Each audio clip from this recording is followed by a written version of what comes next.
दोस्तों, ये तब की बात है जब 2005 में इंडिया के एक लेजेंड स्विट्जरलैंड गए थे अपने टूर के लिए। 26 मई 2005 को वो स्विट्जरलैंड में लैंड हुए थे। स्विट्जरलैंड से लौटने के बाद उनके याद में, उनके सम्मान में स्विट्जरलैंड गवर्नमेंट ने 26 मई को साइंस डे डिक्लेयर कर दिया था। दोस्तों, आप समझ ही गए होंगे मैं किसके बारे में बात कर रहा हूँ। जी हाँ दोस्तों, आज की इस बिग शॉट सीरीज में हम बात करेंगे हमारे missile man APJ Abdul Kalam जी के बारे में।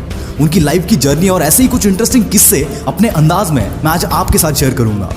एपीजे अब्दुल कलाम जी का जन्म तमिलनाडु के रामेश्वरम शहर के एक छोटे से गांव धनुषकोडी में एक बहुत ही गरीब परिवार में हुआ था, जहां उनके पिता एक छोटी सी नाव चलाया करते थे, जिससे उनकी फैमिली को मुश्किल से 2 वक्त की रोटी नसीब होती थी।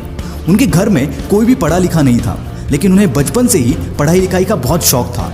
गरीब होने के बावजूद उनकी फैमिली उन्हें पढ़ाई के लिए पूरी तरह से सपोर्ट करती थी। लेकिन एपीजे अब्दुल कलाम जी हर सुबह स्कूल जाने से पहले न्यूज़पेपर बेचा करते थे, ताकि उनकी फैमिली पर उनके पढ़ाई का ज़्यादा प्रेशर ना आए।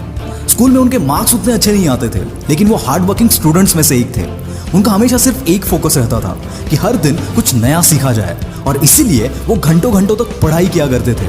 बचपन से ही वो इंडियन आर्म फोर्सेस के पायलट बनना चाहते थे, इसीलिए उन्होंने अपनी स्कूलिंग खत्म होने के बाद मद्रास इंस्टीट्यूट ऑफ टेक्नोलॉजी के तहत एरोस्पेस इंजीनियरिंग में एडमिशन लिया।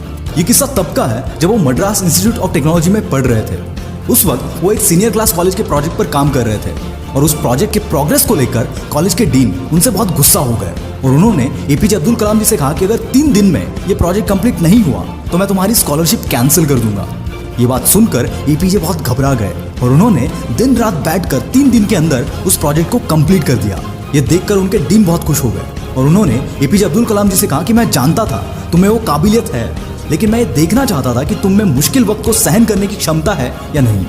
कॉलेज खत्म होने के बाद जब एपीजे अब्दुल कलाम जी ने इंडियन आर्म फोर्सेस में फाइटर पायलट के पोस्ट के लिए अप्लाई किया, उस वक्त सिर्फ 8 वैकेंसीज ओपन थी, और बदकिस्मती से उनका 9th नंबर आया और वो आर्म फोर्सेस के लिए सिलेक्ट नहीं हो पाए। जिसके बाद उन्होंने defence research and development organisation यानी कि डीआरडीओ ज्वाइन की, जहां वो छोटे से होवरक्राफ्ट डिजाइन किया करते थे। लेकिन वो डीआरडीओ में अपनी जॉब से खुश नहीं थे, क्योंकि उन्हें वहां कुछ नया सीखने नहीं मिल रहा था। तभी उनकी मुलाकात हमारे इसरो के फाउंडर विक्रम साराभाई जी से हुई। उनको एपीजे अब्दुल कलाम जी की मेहनत और हर वक्त कुछ नया सीखने की चाह बहुत पसंद आई, और उसके बाद उनका डीआरडीओ से इसरो में ट्रांसफर हुआ। इसरो में एपीजे अब्दुल कलाम इंडिया के सबसे पहले successful satellite launch SLV-3 Rohini के प्रोजेक्ट डायरेक्टर थे। उसके बाद उन्होंने कई प्रोजेक्ट्स इनिशिएट किए। 1980s में पृथ्वी मिसाइल सक्सेसफुली लॉन्च करने के बाद उन्हें नासा ने जॉब ऑफर करने की कोशिश की, लेकिन उन्होंने उसे ठुकरा दिया। पृथ्वी मिसाइल के सक्सेसफुल लॉन्च के बाद इंडियन कैबिनेट के तहत रिसर्च के लिए 3.88 बिलियन रुपीस के फंड्स अलॉट कर दिए, जिसके बाद एपीजे अब्दुल कलाम जी ने उनकी टीम के साथ मिलकर अग्नि, त्रिशूल, आकाश, नाग जैसे कई बड़े मिसाइल लॉन्च किए।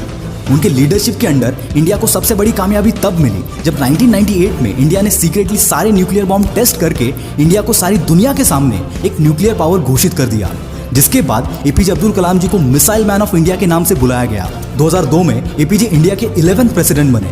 अपने प्रेसिडेंशियल टर्म के वक्त जब वो केरला विजिट के लिए गए थे, उस वक्त उन्होंने 2 लोगों को केरला के राजभवन में as a presidential guest invite किया था। वो 2 लोग कोई बड़े सेलिब्रिटी नहीं थे, बल्कि एक चपरासी और एक छोटे से होटल का मालिक था, जिनके साथ उनकी त्रिवेंद्रम में काम करते वक्त दोस्ती हो गई थी। ऐसा ही एक किस्सा 2005 का है, जब उनकी फैमिली राष्ट्रपति भवन में रहने आई थी। लगभग 10 दिन तक उनकी फैमिली के 52 लोग राष्ट्रपति भवन में थे, और उनके जाने के बाद एपीजे अब्दुल कलाम जी ने 3,52,000 अपनी फैमिली के रहने और खाने का खर्चा सरकार को दिया था। जब एक रिपोर्टर ने उनको ये पूछा कि आपने सरकार को पैसा क्यों दिया, तो उन्होंने जवाब देते हुए कहा था कि सरकार मेरे रहने और खाने का पैसा देती है, ना कि मेरे परिवार के। और इसी खुददारी ने पूरी दुनिया को इनसे प्यार करने पर मजबूर कर दिया। इनके पास जायदाद कोई नहीं थी अपनी किताबों के अलावा, पर अपनी कहानी से और अपने कामों से ये मिसाइल मैन पूरी दुनिया के लिए मिसाल बन गए।